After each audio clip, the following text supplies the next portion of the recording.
Qala al-Maziri, Qadhi Iyad petik ni orang sebelum pada dia lagi. Imam Nawawi petik daripada Qadhi Iyad, Qadhi Iyad petik daripada orang dulu lagi. Apa kata Maziri? Telah jelas bahawa sabit bahawa nikah mut'ah ini harus di zaman permulaan Islam. Kemudian sabit juga berdasarkan hadis-hadis yang sahih yang tersebut di sini bahawa nikah itu telah dimansuhkan dan telah berlaku ijma' tentang haramnya kahwin mut'ah itu.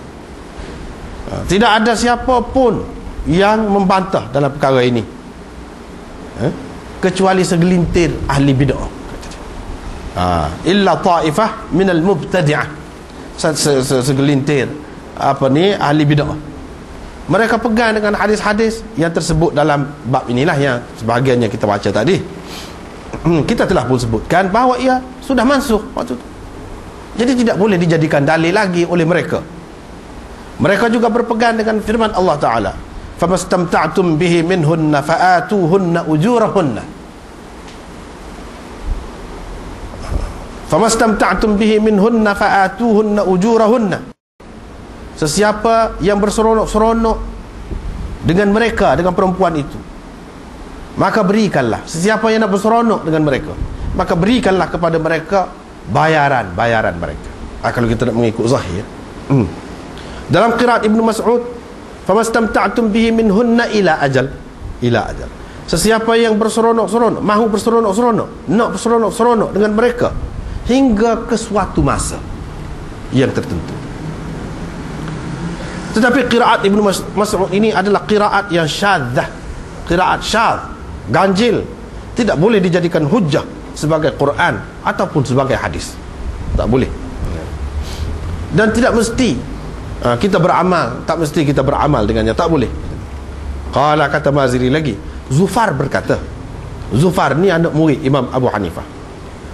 Orang yang berkahwin secara nikah mut'ah ni, nikahnya itu akan menjadi kekal buat selama-lama. Walaupun dia akad mut'ah, tetapi jadi buat selama-lama. Tidak kata apabila sampai masa yang ditentukan itu jadi putus. Tak. Itu mengikut Zufar. Tak apa, kita baca dulu sini. Seolah-olahnya dia menganggap takjil itu, penentuan waktu, termasuk di dalam syarat-syarat yang tak sah dalam nikah. Syarat itu terbatal, tetapi nikah tetap sah. Itu Imam Nawawi sebut. Maziri berkata, riwayat-riwayat berbeza dalam Sahih Muslim ini tentang larangan mut'ah, larangan melakukan mut'ah. Dalam Muslim ini juga ada sebutkan Nabi SAW melarang melakukan mut'ah pada hari Khaybar. Dalam ini juga ada sebut bahawa Nabi SAW melarang pada Fathi Makkah.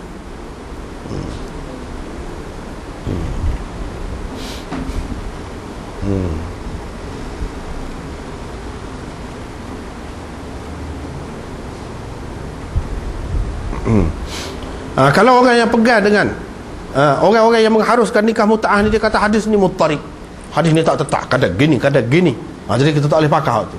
Balik pada asal, boleh maknanya. Balik pada asal. Kalaulah orang kata lagu tu. Dan kalau orang ni dia mendakwa hadis-hadis ni bercanggah satu sama lain, dan khilaf ini qadih, cacat, tak kena lah, tak tepat, tak kemah. Qulna, kata Maziri, kita akan jawab dakwaan itu tak betul, kata dia. Dan hadis-hadis ini tidak saling bercanggah satu sama lain. Kerana betul, sahih, bahawa Nabi SAW telah melarang pada suatu zaman, suatu masa. Lepas tu dia melarang pula pada masa yang lain untuk menguatkan larangan yang sebelumnya, ataupun supaya tersebar dengan meluas larangan itu, dan supaya orang yang belum mendengarnya mendengar pada ketika dalam peristiwa yang kemudian ni. Maka sebahagian perawi meriwayatkan apa yang didengarnya berhubung dengan larangan pada suatu ketika. Yang lain pula dia menukilkan riwayat larangan pada ketika yang lain pula. Masing-masing dia riwayatkan apa yang dia dengar. Dan dia kata larangan itu pada tahun sekian-sekian, pada peristiwa ini. Ini kalam Maziri. Qadhi Iyad pula kata, Qadhi Iyad, dia ambil pula Qadhi Iyad. Dia kata hadis keharusan mut'ah ini telah diriwayatkan oleh sekumpulan sahabat yang disebutkan oleh Muslim dari riwayat Ibnu Mas'ud, Ibnu Abbas, Jabir, Salamah bin Al-Aqwa' dan lain-lain lagi. Tetapi dalam hadis-hadis ini kalau kita perhatikan, semuanya tidak ada fil hadar, di tempat sendiri, mana ketika bermukim itu tidak ada. Bahawa semuanya berlaku dalam perjalanan ini, ketika dalam perang, pada ketika mereka dalam keadaan darurat, dan ketiadaan perempuan, dan negeri mereka pula negeri yang panas, mereka pula jarang boleh bersabar lah terhadap perempuan ini. Lepas tu dalam hadis Ibnu Abi Umar pula disebutkan itu adalah kebenaran di permulaan Islam kepada orang yang darurat lah, seperti darurat bangkai boleh makan dan lain-lain lagi. Riwayat Ibnu Abbas supaya tu juga Imam Muslim meriwayatkan dari Salamah bin Al-Aqwa' keharusannya pada hari Autas pula. Dalam riwayat Sabrah keharusannya pada hari Fath. Kedua-duanya sama. Hari Autas dengan hari Fath itu sama. Kemudian diharamkan pada hari itu. Dalam hadis Ali pula diharamkan pada hari Khaybar, iaitu sebelum Fatih Makkah, sebelum pembukaan Makkah, pada tahun yang ke-7. Muslim menyebutkan dari Ali bahawa dia melarang dalam Ghazwah Tabuk.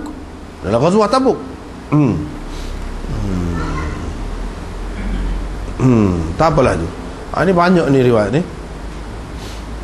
Ada juga sebut dalam setengah-setengah riwayat tu, iaitu dari Sabrah, keharusan itu pada Haji Wada'. Kemudian Nabi SAW melarang pada hari itu hingga ke hari kiamat. Hingga ke hari kiamat. Ada juga riwayat lain, tapi itu riwayat itu tidak sahih. Ada juga riwayat dari Hasan Basri bahawa mut'ah ini tidak pernah halal sama sekali kecuali pada umrah qada. Pada umrah qada, yang ini pada tahun yang ke-7. Hak kata haram pada haji wada' itu salah, tak betul. Hadis itu tidak sahih. Pasal Imam Nawawi pun sebut di sini, tidak ada sebarang keperluan pada masa itu. Masing-masing bawa isteri masa itu. Dan Nabi SAW pun suruh hak mana buat haji itu, tukarkan haji itu kepada umrah. Bila tukar kepada umrah, siapa di Mekah buat umrah, buka ihram, boleh bergaul dengan isterinya, dengan semua. Pada masa itu. Hak betulnya yang sebut larangan pada haji wada' itu larangan saja, bukan makna baru haram pada hari itu. Larangan pada hari itu diulangi pula. Sebab apa? Sebab nikah mut'ah ni terlalu berleluasa di kalangan masyarakat jahiliyah dulu, di kalangan masyarakat Arab, terlalu berleluasa. Jadi pengharaman dia tu peringkat-peringkat dah selalu diperingatkan. Dalam majlis-majlis besar disebutkan. Orang yang dengar hal tu dia sebut hal tu. Gitu. Bukan makna larang pada hari itu saja. Pada haji wada' tu Nabi SAW cerita supaya orang yang ada, dia pesan dah, liyuballighi syahid al-ghaib. Orang yang ada ni minta sampaikan kepada orang yang tidak ada. Dia sudah ayat dah dengan maksud tu. Tak apalah itu.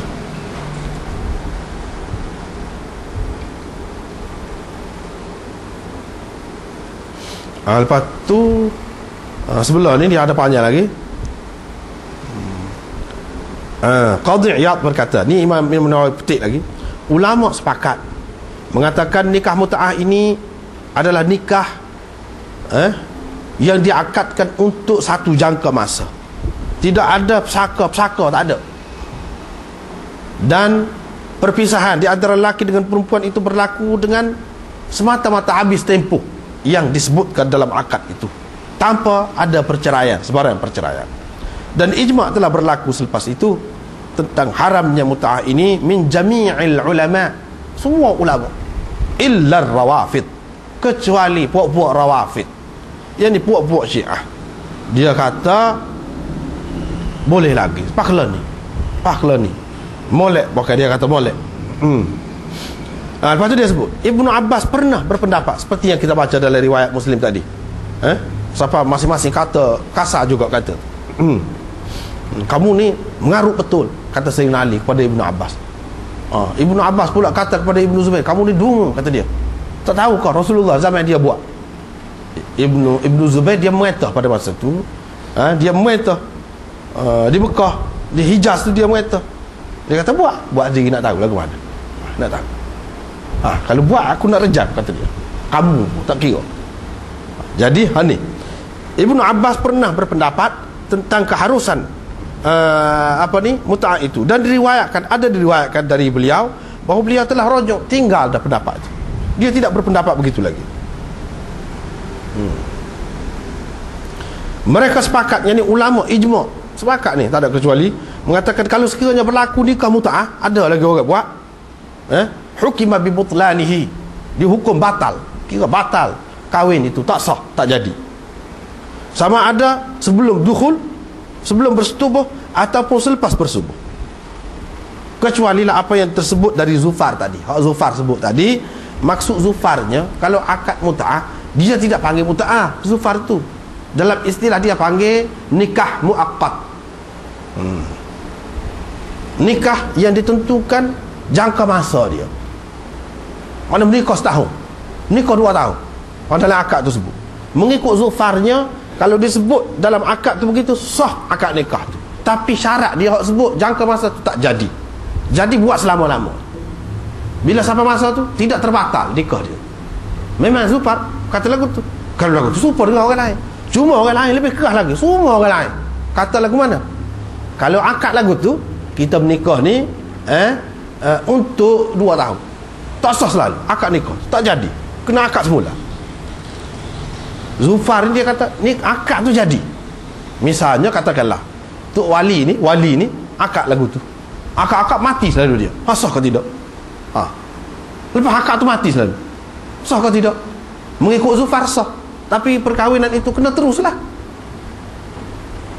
Tak ada mana terikat dengan tempoh yang disebutkan dalam akad itu. Sebab apa yang disebutkan itu lara, dia kira batal, sia-sia, hampa sahaja. Tetapi kalau orang lain, ulama-ulama lain, ramai-ramai lagi orang lain, kalau akad macam tu, misalnya dia sebut lagu tu dalam akad, tiba-tiba lepas pada tu dia mati, tak boleh, tak jadi nikah, tak boleh. Walaupun untuk selama-lamanya kita tak boleh pakai pun, jangka masa yang disebutkan dalam akad tu kita tak boleh pakai pun, tak boleh. Akad tu sendiri tak jadi, kena akad semula. Kena kalau mati pun mati. Tu kerah, orang lain kerah berbanding dengan Zufar. Adapun nikah mut'ah dia tetap terikat dengan masa tu. Sampai masa tu putus dengan sendiri. Zufar tak kata lagu tu.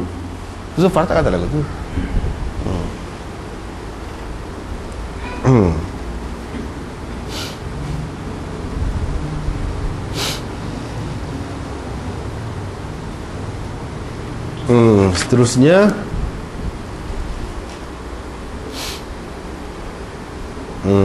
itulah puak-puak Syiah ni, dia kata masih lagi ada mut'ah ni, masih lagi ada. Sebelum pergi kepada hak Syiah saat ni, kita nak ceritalah hak saat ni, hak Maziri sebut saat ni, Imam Nawawi nukil saat ni, sangat baik, sangat molek. Dan orang lain pula, ramai lagi ulama-ulama yang lain menyebutkan bahawa sebenarnya nikah mut'ah ni mengikut Islam tak kena semasa di Mekah lagi, bukan semasa di Madinah. Sebelum Khaybar tu pada tahun yang ke-7 Hijrah dah. Fatih Makkah pada tahun yang ke-8.